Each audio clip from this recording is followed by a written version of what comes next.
Como é que vai ser com isso? Como diz o professor José Pastore, como é que vão conseguir regulamentar? O que é compulsão e o que é o jogo ali? A gente pode falar um pouquinho já de como foi, William?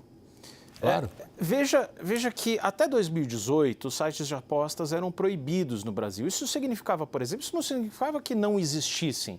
Eles existiam, mas se você apostava e ganhava um prêmio, por exemplo, significava que você não podia sequer reivindicar o seu dinheiro, porque eles, em última instância, eram proibidos. Agora, hoje, no mundo global da internet, a coisa mais fácil que você tem é proibir no Brasil e continuar apostando, digamos, no Reino Unido.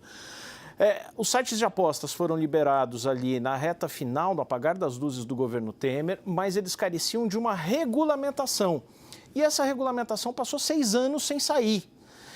Nesse deserto de regras, acabou prosperando todo tipo de ilegalidade. Foi feita ali uma regulamentação às pressas, com viés arrecadatório, sem a devida discussão política no ano passado, inclusive com uma taxação relativamente baixa, porque a métrica desse setor é o GGR. GGR é o seguinte, é a alíquota que as empresas pagam descontando aqueles prêmios que elas dão. Hoje no Brasil é de 12%. Aí você pega no Reino Unido é 15%, na Espanha é 20%, na Itália é 26%. E o pior disso tudo não foi a baixa alíquota, porque as empresas que se registrarem têm que pagar uma outorga para o Ministério da Fazenda de 30 milhões de reais. Tem 113 na fila. Isso vai dar alguns bilhões de reais. Mas pode ter um custo alto, né? Pode ter um custo ali, desviar a renda do consumo, tal. Então, uma coisa talvez não compense a outra. O Congresso, na hora de regulamentar, vamos dizer que esqueceu, deixou de lado, não tinha o discernimento, não tinha expertise para tratar do seguinte, que são as questões que agora surgem. Será que você tem que proibir a aposta ou proibir os derivativos das apostas? Porque você não joga mais só em quem ganha ou em quem perde o jogo. Você joga em quem pega mais rebote no basquete, em quem leva mais cartão amarelo no futebol. É um mercado de derivativos ali. Então, existem limites para patrocínio de time de futebol? Existem limites para publicidade, como tem em álcool e tabaco? Existe algum dinheiro que deva ser destinado ao SUS? Agora são perguntas que surgem que o Brasil, que o sistema político não foi maduro o suficiente. Com o viés arrecadatório ao qual foi instado para legislar, não teve a capacidade de responder em 2023. Então, cai no sistema político agora uma espécie de comoção popular. O que a gente está vendo é, de repente, acordou-se para o problema e começa a se perceber o tamanho do estrago. Como é que o sistema político está reagindo?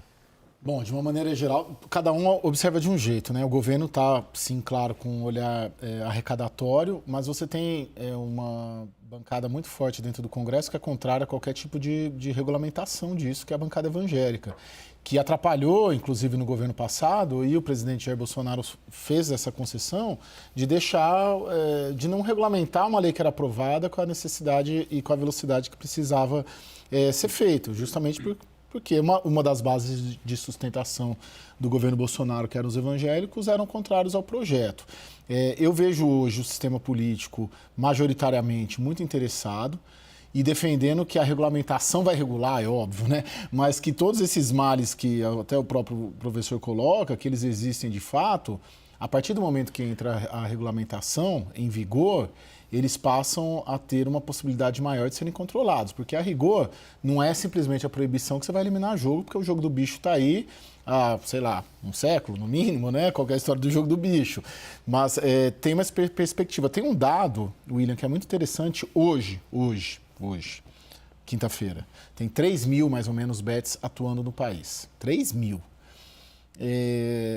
Quem pediu licença, o número de bets que pediram licença oficial para operar são 108.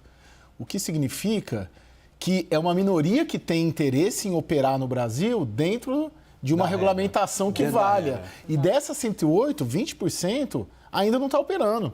Então tem gente, os sérios, vamos dizer assim, pelo que eu ouvi, estão aguardando a regulamentação entrar em vigência para passar a operar. E tendo uma regulamentação séria vigindo, mais de milhares, aí, centenas de bets que estão operando hoje praticamente na ilegalidade, sem regra e fazendo o que quiserem, vão estar fora do jogo.